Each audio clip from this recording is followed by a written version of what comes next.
रात का वक्त था। आसमान पर स्याह बादल छाए हुए थे। बिजली बार बार चमकती और गरज की आवाज़ ज़मीन को हिला देती। बारिश इतनी तेज़ बरस रही थी कि जैसे आसमान बरसों का गुस्सा एक ही रात में निकाल देना चाहता हो। हाईवे पर एक छोटी सी कार तेज़ी से भाग रही थी। कार के अंदर एक ख़ानदान था। राघु, उसकी बीवी मीरा, बेटी इनाया 10 साल और बेटा अराफ 6 साल। बारिश बढ़ती गई और रास्ता खतरनाक होता गया। राघु ने स्टीयरिंग मजबूती से थाम रखा था। राघु, ज़रा आहिस्ता चलाओ, ये रास्ता ठीक नहीं लग रहा, मीरा ने खौफजदा लहजे में कहा। मीरा, फिक्र ना करो, थोड़ी दूर चलकर कोई ढाबा या सराय आ जाएगा, राघु ने जवाब दिया।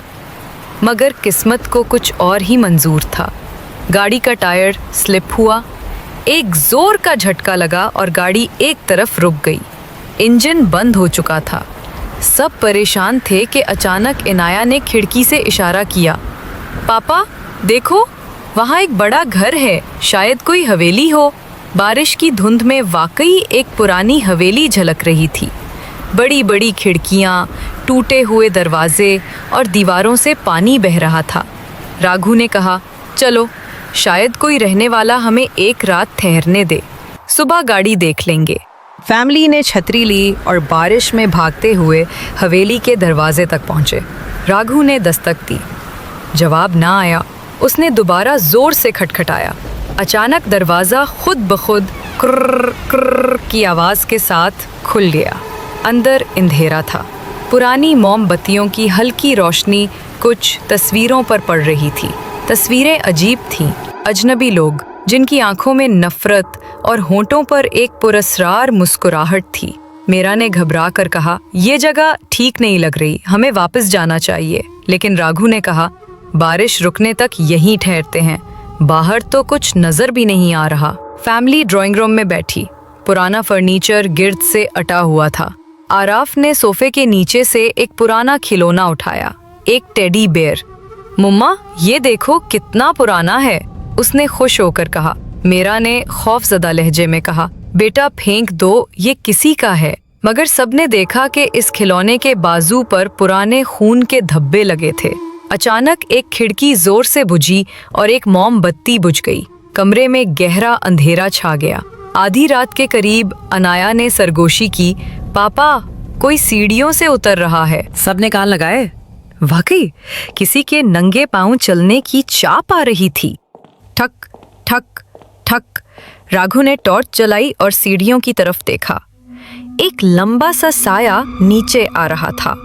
उसके बाल भीगे हुए थे, सफेद साड़ी जिस्म से लिपटी हुई थी और आंखें सुर्ख इंगारों की तरह चमक रही थीं। मीरा ने दहशत में चीख मारी, ये इंसान नहीं है। इसी दौरान अराफ ने मेज पर रखी एक पुरानी डायरी उठा ली। उसने हिचकिचाते हुए पढ़ना शुरू किया। ये हवेली एक माँ और उसके 2 बच्चों की थी। बरसों पहले ऐसी ही एक तूफानी रात में इन सबको बेरहमी से कत्ल कर दिया गया। तब से हर बारिश की रात वो रूहें वापस आती हैं।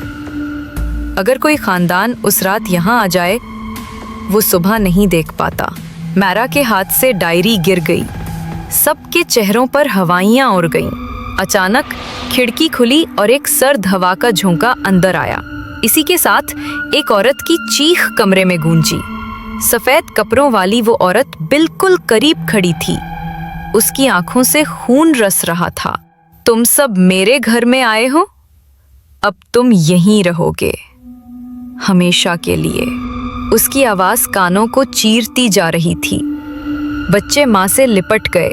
राघु कांपती आवाज में बोला, हमने तुम्हारा कुछ नहीं बिगाड़ा, हमें जाने दो। रूह हंस पड़ी। बारिश रुकने तक तुम सब मेरे हो, इसके बाद तुम कभी वापस नहीं जा सकोगे। हवेली की दीवारों से खून बहने लगा। तस्वीरों में मौजूद चेहरे हरकत करने लगे। इनकी आंखें बराह रास्त फैमिली पर टिक गई थीं। इनाया चीख उठी, मुम्मा, ये तस्वीरों वाले हमें बुलाते हैं। इसी लम्हे आराफ का टेडी बेयर खुद हिलने लगा।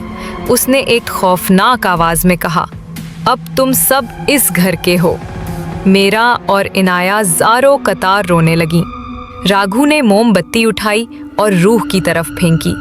लम्हे भर के लिए वो पीछे हटी, मगर उसकी चीख ने पूरी हवेली हिला दी।